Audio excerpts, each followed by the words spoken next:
The sea was calm that morning, its surface broken only by the rhythmic rise and fall of the tide. Yet among the steady sounds of water there came something uneven, an irregular splash, softer than the others, followed by a faint clicking that rose and fell in distress. A small group of rescuers, already scanning the coastline, slowed their boat and leaned forward. What had first seemed like the ordinary play of dolphins now revealed itself as something different. A young calf floated near the surface, its movements weak and uneven, tangled in strands of sharp plastic rope that cut into its smooth skin. The calf's body turned awkwardly in the water, each effort to dive halted by the pull of the plastic. Around it, 3 adult dolphins circled in close arcs, never straying far. Their sleek bodies sliced through the waves with practiced ease, but their pattern was not playful. It was anxious, tight, filled with whistles and short bursts of sound. They kept just enough distance from the calf to avoid entangling themselves, but their presence was constant, a protective orbit that held the calf within its center. The rescuers watched quietly, their voices low. They knew better than to rush. The ropes were thick, the kind often discarded by passing fishing boats, their ends frayed but still strong. Wrapped around the calf's flippers and chest, the cords had already begun to bite into the tender skin. Red marks trailed along its side, small but telling signs of how long the calf had struggled. Each attempt to swim left it exhausted, its breaths short and hurried. One of the rescuers reached for a pole with a hook, not to grab, but to test the current and drift closer without startling the dolphins. The adults did not scatter.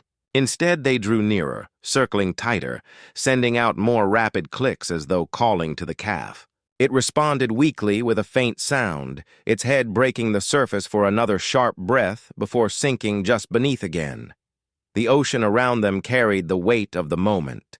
The morning sun glimmered across the waves, but beneath the light there was a quiet urgency. The family of dolphins, known for their grace and freedom, now moved with a heavy rhythm, bound to the calf's struggle.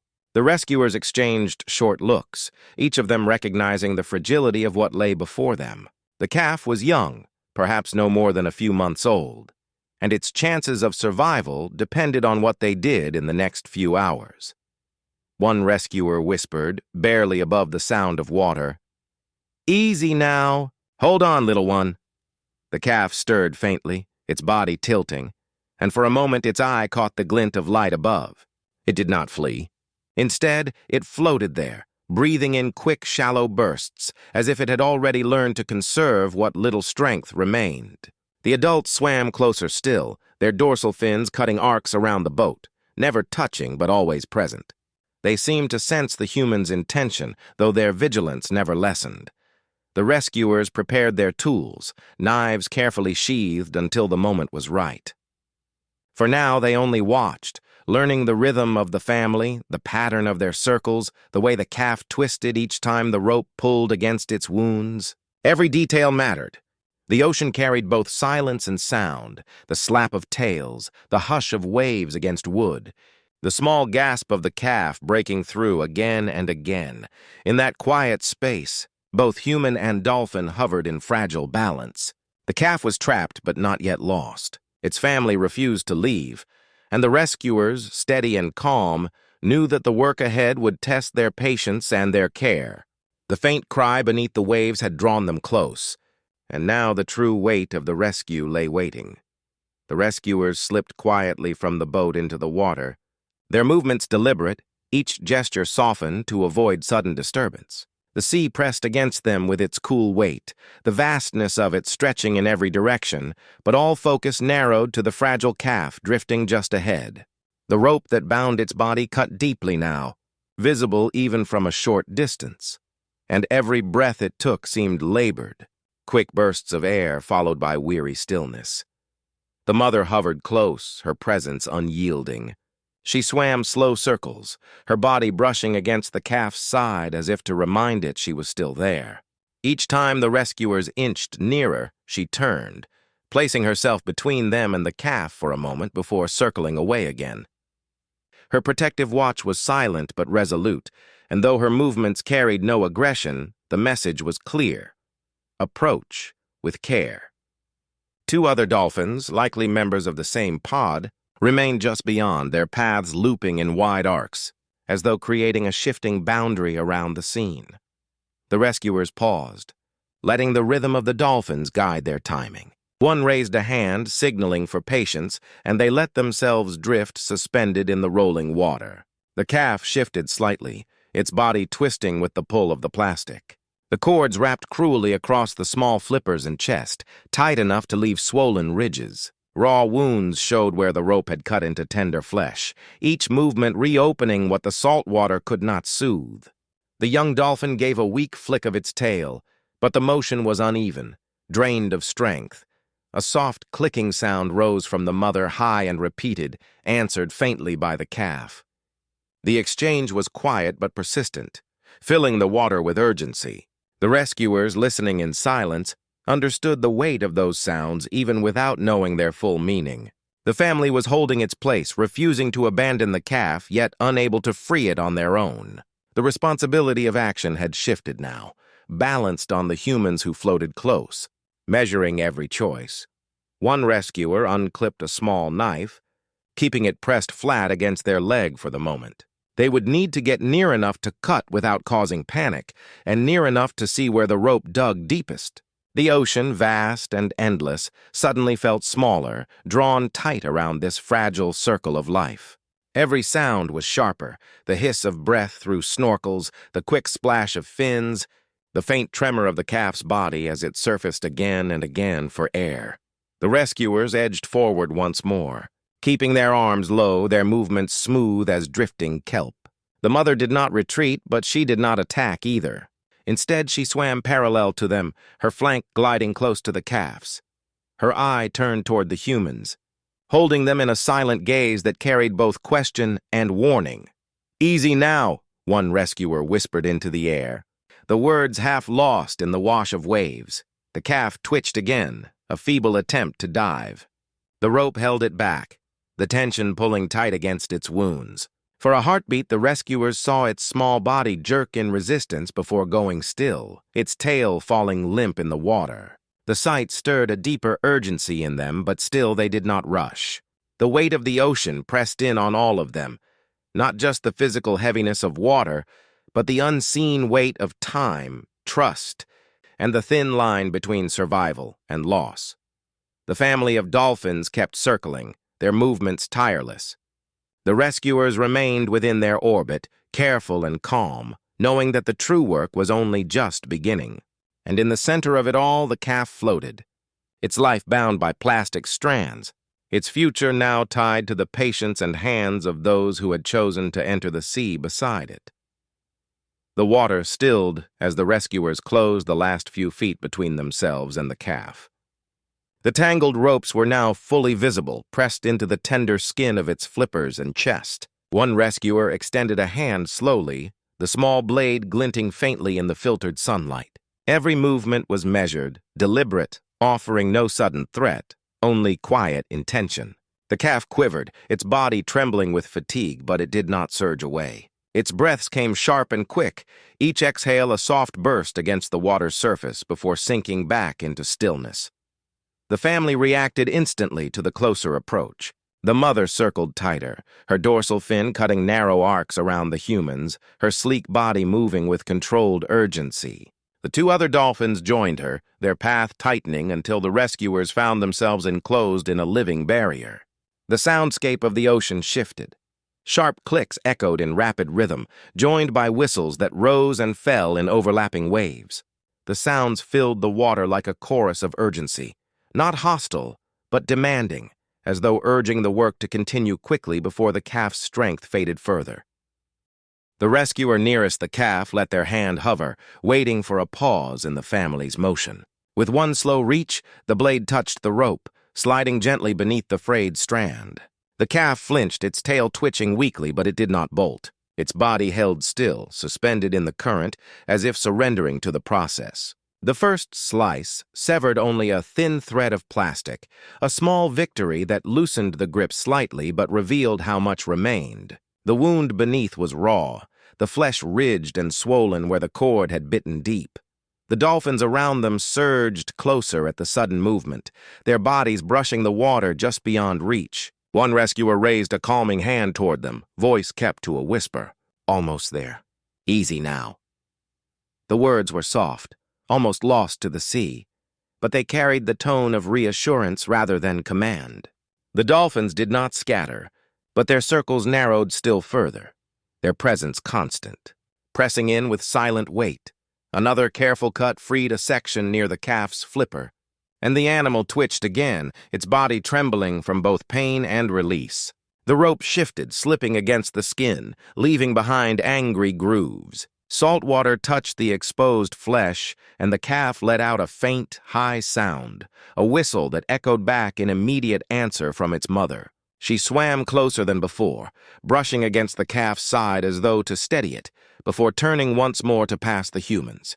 Her movement was smooth, cautious, but it held no strike of aggression, only a hovering watchfulness that never eased. The rescuers worked in silence, the weight of responsibility heavy in every breath. Each cut took time.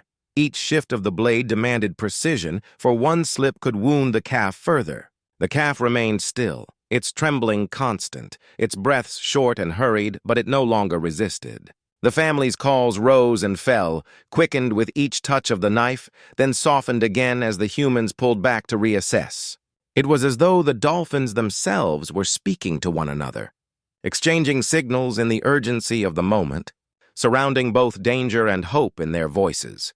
Another strand gave way, floating loose before being carried off by the current. The calf's body stirred more freely now, though the ropes still bound its chest and tail. The rescuer paused, holding still until the family eased their pace once more. The dolphins continued their tight circles, their eyes flashing dark in the shifting light, their sleek bodies weaving a pattern of both tension and trust. The ocean held them all in a fragile balance. The calf was not yet free, but its stillness, its quiet endurance, marked the first steps of trust. The rescuers, patient and calm, moved again toward the final knots, the dolphins pressing closer, their sound surrounding the water like a chorus of insistence. The rope had been reduced to its final knot, a thick strand pressed cruelly against the calf's chest. The rescuers hovered close, their bodies steady in the rolling current, the knife poised with patience rather than haste. Around them, the dolphins swam in unbroken circles, their movements tight, their calls sharper now, as if they too sensed that the last barrier remained. The calf trembled, its flippers twitching with the effort of holding still, its breaths uneven, short bursts breaking the surface before sinking back into the waiting water. The rescuer slid the blade carefully beneath the rope, moving with a delicacy born of necessity. The calf gave a weak jolt, its body shivering, but did not flee. Its mother brushed against its side again, her sleek form pressing close, then veering away in a protective arc that skimmed near the rescuers. Her presence was constant, unwavering, every gesture guarding the fragile space between life and loss. The knife pressed gently upward, sawing against the wet plastic. The strand resisted, fibers stretched tight from salt and strain. Each movement of the blade was slow, cautious, avoiding the tender skin beneath. The dolphin's clicks rose in a rapid chorus, the water alive with sound. It was not anger but urgency, an insistent rhythm that seemed to push the humans onward. The rescuers felt the weight of it, the silent plea carried in every call. For a heartbeat, the rope held firm. Then with a faint snap it gave way, severed at last. The tension released instantly, the cord slipping loose from the calf's chest and falling away into the current. The calf hung still, motionless for a moment, its body floating as if stunned by sudden freedom. The rescuers froze as well, waiting, their hearts held in the pause of uncertainty. Then, with a sudden flick of its tail, the calf surged forward. Its movement was unsteady but strong, darting into the space between the rescuers and its mother. The mother met it immediately, brushing her body along its side in a gesture of contact, guiding it back into her orbit. A high whistle pierced the water, answered at once by the two other dolphins who circled wider now, their path loosening, their energy surging. The calf twisted upward, breaking the surface in a rush of breath. Its small body arched against the air before plunging back beneath. The family rose with it, Three dorsal fins slicing upward in unison, a spray of salt water scattering light into the morning sky. For the first time since the rescue began, their movements carried rhythm, not tension. The circles widened, no longer tight barriers but fluid paths of reunion. Each turn carrying the calf in their midst, the rescuers remained where they were. Hands lowered now, tools held loose against their sides. They did not reach forward again. The work was finished. They watched as the calf moved more freely, its flippers extending without the drag of the ropes, its breaths steadier, longer. The wounds remained, angry lines against soft skin, but the restriction was gone. In its place was motion, the simple, vital act of swimming unbound. One rescuer exhaled softly, the words escaping in a murmur. "You're free now." The dolphins responded not with stillness, but with energy. Together, the family surged upward once more, a spray of white foam against the darker sea, before sinking back into the shifting blue. Their calls echoed faintly, carried through the water in pulses of sound, circling not with desperation, but with release. The ocean seemed to open again around them, the weight lifted, the tension gone. The rescuers floated in the calm that followed, watching as the family gathered. The calf pressed close to its mother's side, their path already leading them toward the wider, open sea. For a moment longer, the water held both silence and memory, before the dolphin slipped further into distance, leaving only the faint shimmer of light on the waves. The sea was still in the aftermath of urgency, its vast surface broken only by the quiet rise and fall of gentle swells. The rescuers floated in the water, their movements minimal now, as though unwilling to disturb the calm that had descended. Around them, the pod lingered, not in panic, but in an unhurried rhythm, their sleek bodies gliding in wide, unbroken arcs. The calf, once fragile in its struggle, now swam close to its mother's side, its breath steadier, the tremor of exhaustion fading with each measured movement. For a long moment, there was no need for action. The humans simply remained where they were, watching the family knit itself back together with the quiet certainty of creatures bound by instinct and blood. The dolphins' whistles were softer now, rising like faint threads of sound through the water, not cries of distress, but something gentler. Notes of reassurance passed between them. The mother turned once, circling nearer to the rescuers, her dark eye steady, unblinking, as if marking the presence of those who had shared in her calf's struggle. Then, with a slow beat of her tail, she eased back into the curve of her family. The rescuers let the silence stretch, broken only by the occasional rush of a dolphin's breath surfacing. One of them murmured quietly, his voice barely carrying across the still water. "You're safe now." The words dissolved almost instantly, taken by the wind, meant less for the dolphins than for the space between them. Gradually, the pod began to widen its circle. The arcs grew longer, the distance greater, as though a tether that had held them close was loosening. The calf stayed tight to its mother, its small dorsal fin cutting neat, determined lines across the surface. Each time it surfaced, its exhale was clearer, stronger, no longer burdened by weakness. The older dolphins flanked the pair, their movements protective but unhurried, their formation carrying the quiet strength of creatures returning home. The rescuers drifted together, their hands resting lightly on the water, as if reluctant to break the final connection. None of them spoke now. They watched as the pod turned toward the horizon, their bodies slipping farther with each graceful stroke, until their outlines blurred against the endless blue. The whistles, once sharp and frantic, thinned into distance, then vanished altogether, leaving only the sound of water lapping gently against the rescuer's gear. For a while, no one moved. The silence was not empty, but full, weighted with the memory of struggle, the fragile line between life and loss, and the quiet privilege of having witnessed survival. Then the sun broke through a thin layer of cloud, laying a silver path across the sea. The rescuers lifted their faces toward it, breathing in salt air heavy with the faint echo of what had just passed.